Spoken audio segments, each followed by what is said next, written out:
वर्ग 5वीचे स्कॉलरशिप परीक्षेमधील गणित विषयातील 12वा पाठ पदावली व अक्षरांचा वापर या पाठातील स्वाध्याय 12.1 मधील सर्व उदाहरणे पाहणार आहोत. मधील पहिला प्रश्न आहे 54/6 कंस बंद बरोबर दुसऱ्या कंसात एक चौकट आणि बेरीज त्रिकोण. ही पदावली सत्य होण्यासाठी रिकाम्या चौकटीत पुढीलपैकी कोणत्या संख्या लिहाल. या ठिकाणी आपल्याला या चौकट या जागी कोणती संख्या येईल आणि त्रिकोणाजागी कोणती संख्या येईल हे आपल्याला या ठिकाणी पाहायचं आहे. आणि दोन्ही पदावल्या या ठिकाणी बरोबरचे चिन्ह दाखवलेले आहेत. म्हणजे या ठिकाणी आपल्याला या दोन चिन्हांच्या जागी येणाऱ्या संख्यांची बेरीज ही या 54/6 यांच्या भागाकारा एवढी आली पाहिजे हे लक्षात घ्या. प्रथम आपण हा भागाकार करून घेऊ. पहा 6 9 54 म्हणजे 9 या ठिकाणी 9 भागाकार येईल. 9 भागाकार या ठिकाणी आता त्रिकोणातली संख्या आणि चौकोनातली संख्या यांची बेरीजसुद्धा 9 आली पाहिजे. पहिला पर्याय जर आपण घेतला 3 आणि 7 तर 7 आणि 3 यांची बेरीज 10 येईल. म्हणजे समीकरण आपली पदावली बरोबर होणार नाही. दुसरा पर्याय आहे 7 आणि 4. जर 7 चौकटच्या जागी आणि त्रिकोणाच्या जागी जर 4 ठेवलं तर त्यांची बेरीज येईल 11. म्हणजे इथंसुद्धा आपलं पदावली बरोबर येणार नाही. तिसरा प्रश्न आहे पर्याय आहे 5 व 4. म्हणजे या ठिकाणी चौकटीत जर आपण 5 ठेवले आणि त्रिकोणाच्या जागी जर 4 ठेवले आणि यांची जर बेरीज केली 5 आणि 4 9 येते. म्हणजे आपली पदावली ही बरोबर होऊ शकते. म्हणजे या रिकाम्या चौकटीमध्ये 5 व 4 हे अंक जर ठेवले तर आपली पदावली या ठिकाणी बरोबर येत आहे. दुसरा प्रश्न आहे जर p बरोबर 3 t बरोबर 2 असेल तर. पहा मित्रांनो, हा 2018च्या स्कॉलरशिपच्या परीक्षेमध्ये आलेला प्रश्न आहे. या ठिकाणी अक्षरांच्या एक पदावली दिलेली आहे. त्याने अक्षरांच्या या ठिकाणी किमती दिलेल्या आहेत. पीची किंमत आहे 3 आणि टीची किंमत आहे 2. प्रथम आपण या ठिकाणी या अक्षरांच्या किमती आपण ठेवायला पाहिजेत.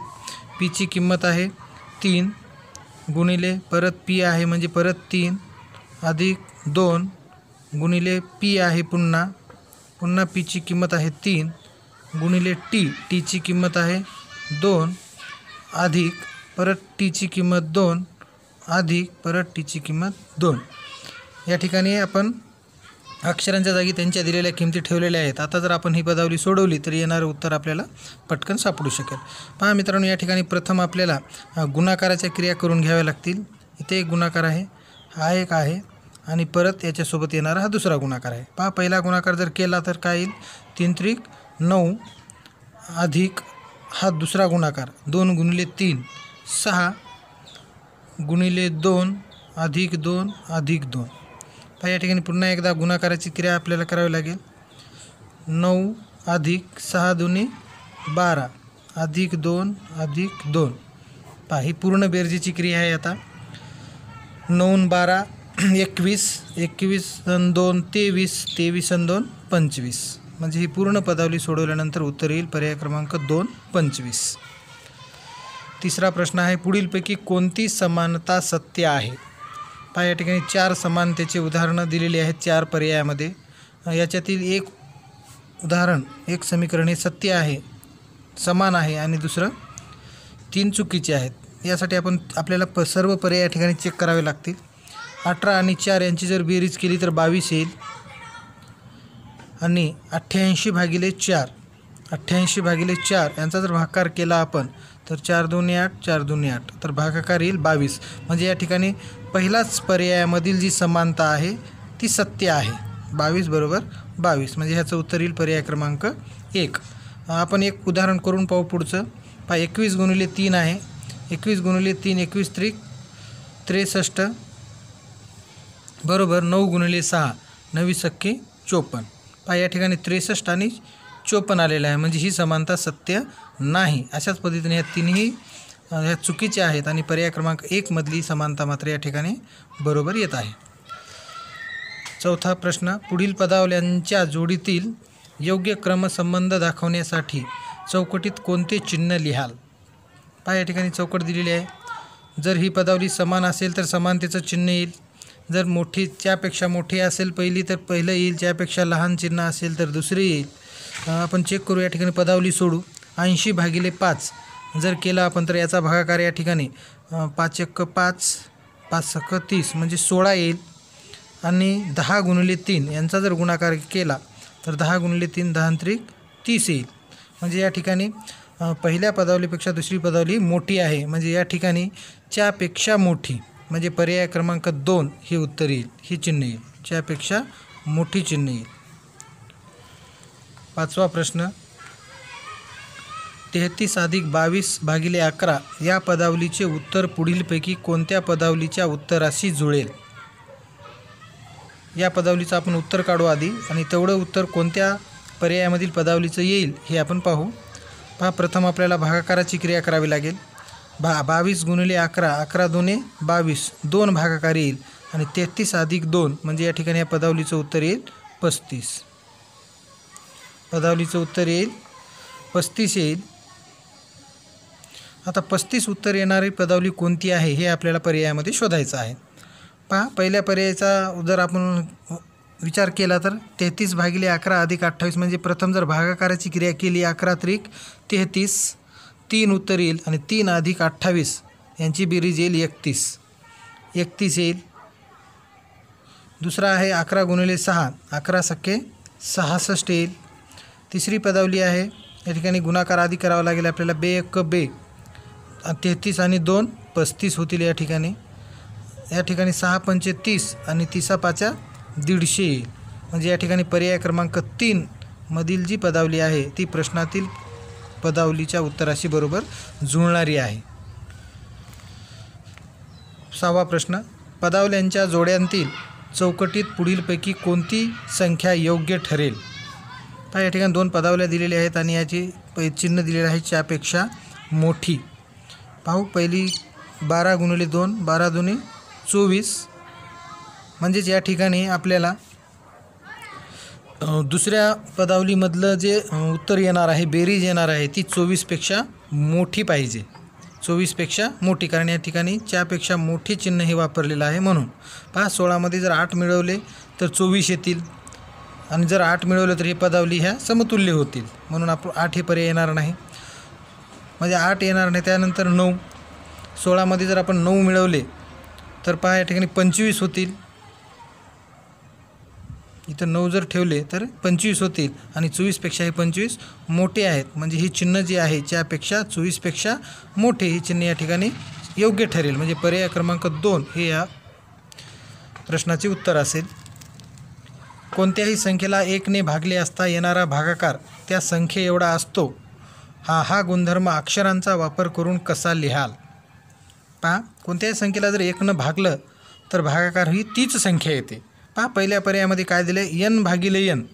जर आपण या ठिकाणी आपल्याला 1 भागायचं आहे. प्रश्नच काय, कोणत्याही संख्येला 1ने भागले असता म्हणजे ते n भागलेला आहे, भाजक n आहे म्हणून ही तर पर्याय येणारच नाही. दुसऱ्या पर्यायामध्ये भाजक 1 आहे, तिसऱ्यामध्ये सुद्धा 1 आहे आणि चौथ्यामध्ये सुद्धा 1 आहे. पहा, दुसऱ्या पर्यायाचा हे करू आपण. पहा, 1 nला जर भागलं तर उत्तर n यायला पाहिजे. कोणत्याही संख्येला 1ने भागले असता येणारा भागाकार ही त्या संख्ये एवढाच असतो. म्हणजे तीच संख्या असते की ज्या संख्येला आपण भागलो. म्हणजे 1 जर nला भागलं तर भागाकार 1 येणार नाही, n येईल. म्हणून ही पर्याय काही योग्य नाही. तिसरा पर्याय पहा, या ठिकाणी n भागिले 1 म्हणजे 1 जर nला भागलं तर हीच संख्या या ठिकाणी उत्तर आलेली आहे. म्हणजे पर्याय क्रमांक 3 हे उत्तर बरोबर आहे. पुढीलपैकी कोणते विधान असत्य आहे?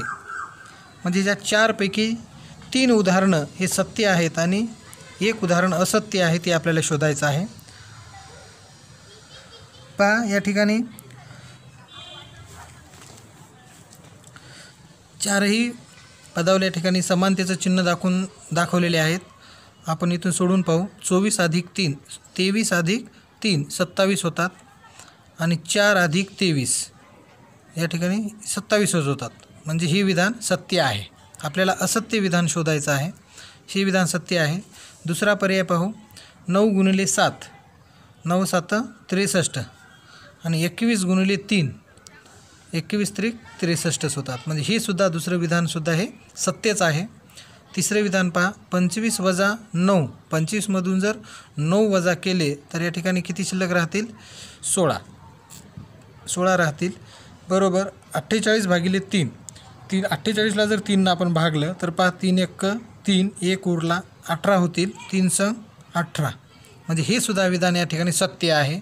आणि शेवटचा पर्याय आहे चौथा, 7 अधिक 5, 7 आणि 5 12, आणि 18 वजा 5, 18मधून जर 5 वजा केले तर या ठिकाणी शिल्लक राहतात 13. म्हणजे या ठिकाणी हे जे समानतेचं चिन्ह या ठिकाणी दाखवलेलं आहे ते या समीकरणाला योग्य नाही, म्हणजे ही विधान जी आहे हे असत्य आहे. पर्याय क्रमांक 4. पुढे दिलेल्या पदावलीत चौकटीत क्रमाने कोणती चिन्हे येतील? 2018मध्ये स्कॉलरशिपच्या परीक्षेमध्ये आलेला प्रश्न आहे हा. पहा, या ठिकाणी पदावली दिलेली आहे आणि या प्रत्येक चौकटीत आपल्याला या क्रमानेच या चिन्हांचा वापर करून कोणत्या चिन्हांचा गट योग्य असेल हे आपल्याला शोधायचं आहे. पहिल्या पर्यायाचा जर आपण विचार केला तर बरोबर चिन्ह पहिल्या चौकटीत जर आपण घेतलं तर दुसऱ्या ह्या 2 संख्यांचा आपल्याला गुणाकार करावा लागेल. 6 दोन्ही 12, परत इथं प्लस चिन्ह आहे म्हणजे 12तून 12 आणि 5 17 होतील, आणि हे वजा चिन्ह इथे घेतलं तर 17तून 5 गेल्यानंतर 12 शिल्लक राहतील, म्हणजे इथं आपल्याला 48 उत्तर यायला हवं पहिल्या पर्यायाचा जर विचार केला तर.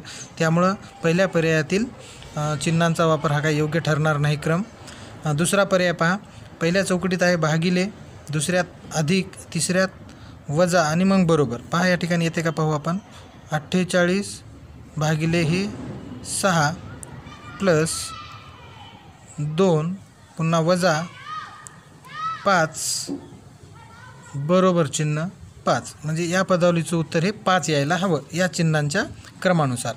पहा 48 भागिले 6 जर केलं तर काय येईल, 6 8 48, 8 8 आणि 2 8 आणि 2 10, 10मधून 5 गेल्यानंतर पहा या ठिकाणी 48 भागिले 6 यांचा भागाकार येईल, 6 8 48, 8 येईल, 8 अधिक 2 10 होतील, आणि 10मधून 5 वजा केल्यानंतर 5 उत्तर येईल, म्हणजे हा दुसऱ्या पर्यायातील जो चिन्हांचा क्रम आहे तो वरील पदावलीसाठी योग्य असेल असं आपल्याला सांगता येईल. या स्वाध्यायातील शेवटचा प्रश्न आहे तो 2017मध्ये स्कॉलरशिपच्या परीक्षेमध्ये आलेला आहे मित्रांनो.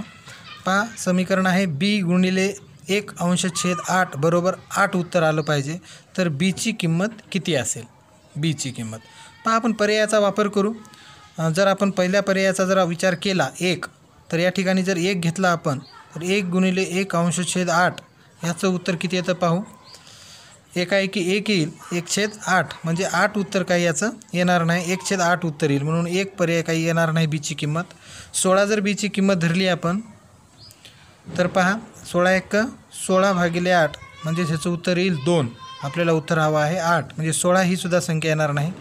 64 जर धरली आपण, पहा बीची किंमत 64 धरू आपण, 64 गुणिले 1/8 बरोबर 64 1 64/8 8 8 64, म्हणजे बीची किंमत जर 64 पकडली आपण तर उत्तर 8 योग्य येत आहे, म्हणजेच बीची किंमत 64 आहे असं आपल्याला सांगता येईल.